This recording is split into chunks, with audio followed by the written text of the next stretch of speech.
Hi, welcome to Educate the Citizens International Organization, ETSAYO for short. We are a social enterprise committed to raising a mannerly, confident, and self-aware generation through our social skills and character development program. My name is Chagoze Madindo, and I'm super pleased to meet you. If you're just joining us for the first time, do not hesitate to click on the subscription button below. Follow us consistently to be a better and distinguished person in the society. Thank you for taking out time out of your busy schedule to be here. We are so glad you could make it. Today we'll be talking about the etiquette of personal space, and we'll be considering the general rules just for today. So I like to think of personal space as the physical distance between two or more people. Simple. Space. Or the best way to look at it also can be that you imagine there's an imaginary bubble around you that gets bigger or smaller depending on your relationship with the person, how well you know an individual, or how well you even trust them. There are also circumstantial factors to consider. For instance, if you're in a plane, which is a crowded situation, you can't expect people to give you so much personal space, even if you're with strangers, right? So these are some of the issues to consider in determining whether or not someone is encroaching in your space, or someone is being really, really annoying and you don't know what to do.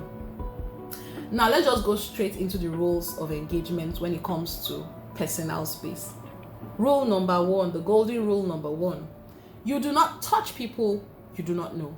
Please don't touch strangers. Number one. I was at the bank the other day, queuing up to use the ATM. I was second to the last on the queue, and there was this lady behind me.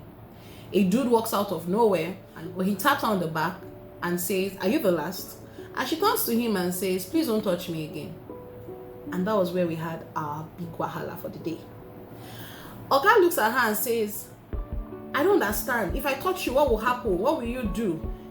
Is your shoulder gold? I will touch you." And he's talking and he's touching her. Pam, pam, on her body. At this point, I turn to him and I say, "The lady says you should stop touching her. Please stop touching her." He said, "If I touch her, what did she go do?" And I said, "Touch her one more time and you'll see." Guys, at this point, I didn't even know what I was going to do. But one thing was for sure, I couldn't stand there and watch that happen. It's wrong. It's wrong.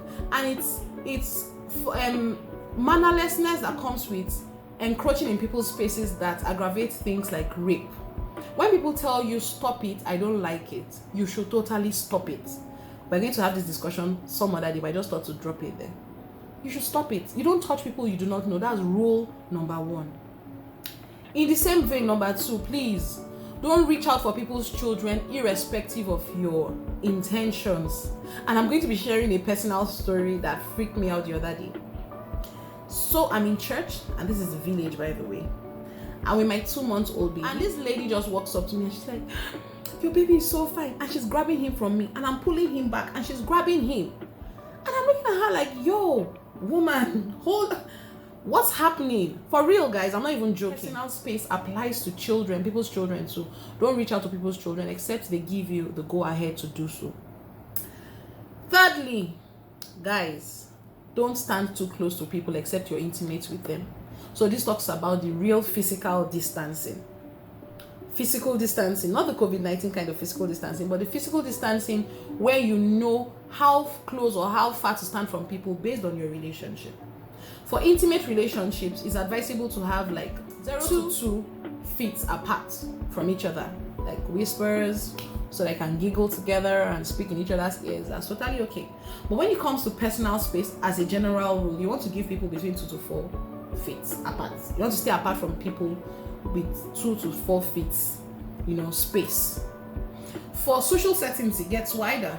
For social settings, we're talking about 5 to 10 spaces. And then when it comes to public spaces, 10 and above. Give people enough opportunity to breathe and use their God-given oxygen. Please.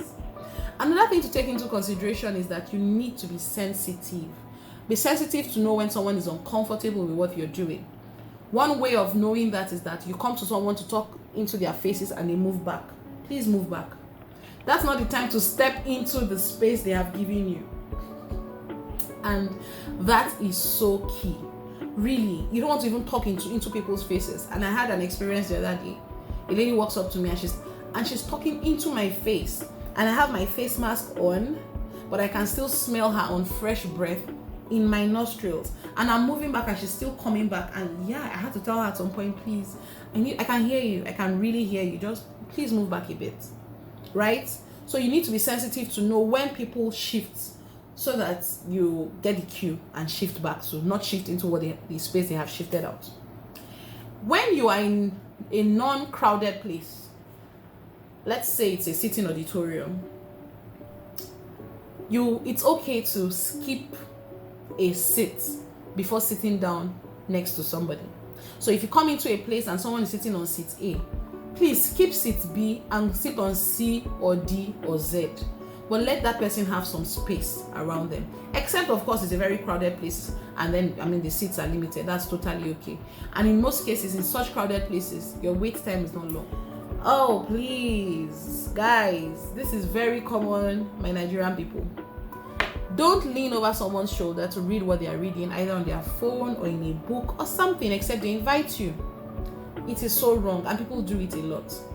Someone is doing stuff and you're reading and laughing with the person, and they have not invited you. That's plain rude, guys. Please don't do that, right? And of course, you also do not want to go through people's belongings, and that doesn't necessarily mean their drawers or their bags. Picking someone's book without their permission and flipping through can just be plain annoying, because anything can be in that book. So you want to ask for permission first before you go through people's stuff. Please don't do that. It's really, really, really wrong. Don't touch people's property without their permission. Don't go through it without their permission. Do not in any way cut in front of people in the line. We call it shunting here. It's wrong. What you're indirectly telling them is, I am more important than you. I don't care about you. I don't care where you're going to or what you have to do next. I feel like, so you give people the impression that you are all of that. And that's a very wrong thing to do. In fact, it's very rude. So don't cut in the line. Don't shunt. Don't shunt, please. And then when it comes to private spaces, personal spaces, you want to knock before entering. This is the last one. And I'm happy to say that I'm sure a lot of you listening to me today already know that it's wrong to get into a personal space because somebody taught you at home without knocking. Maybe your mom or your dad, or you were told in school. But I want to believe that at least, even if you've not heard the other 10, this last one, you heard it and you know to do it right. Please don't get into someone's space without knocking. I'll stop at this point to say that all these things we're learning should also be inculcated in the lives of your children.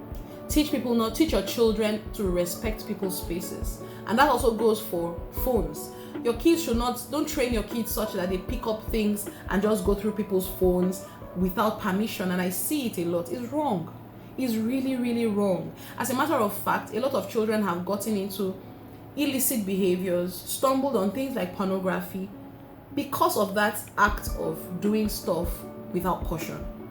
So teach your children to respect people's spaces, and also teach them to protect their own personal spaces, and help them understand that it's okay to speak out when people invade or encroach on their personal spaces, their bodies, their property. A child in school it's not okay for a child in school to pick up your child's school bag and begin to go through it without their permission.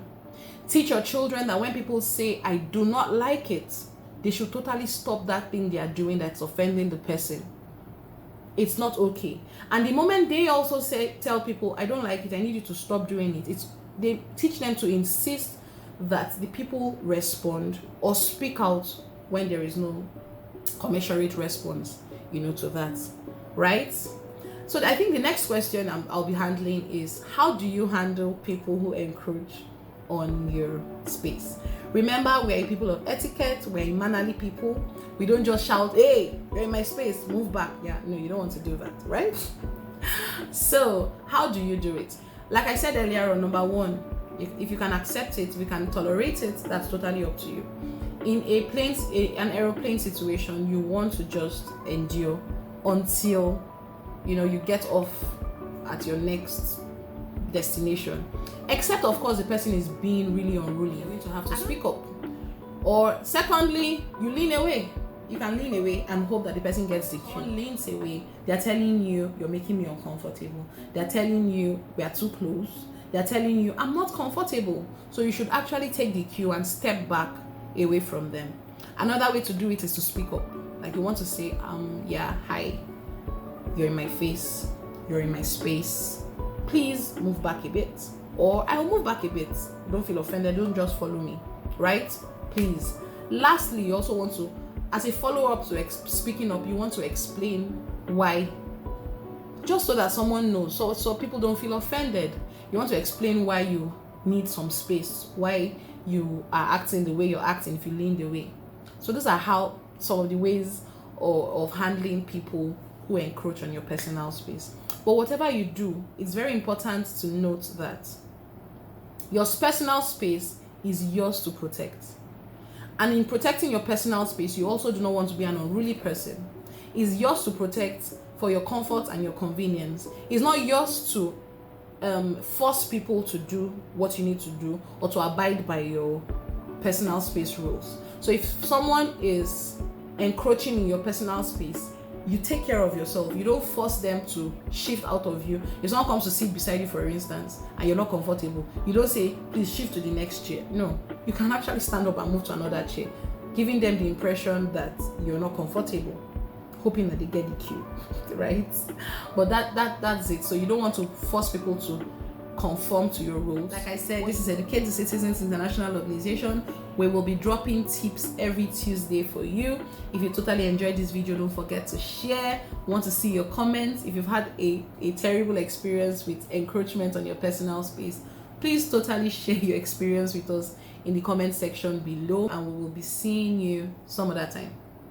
Take care and keep being a better mannerly person in the society. Cheers.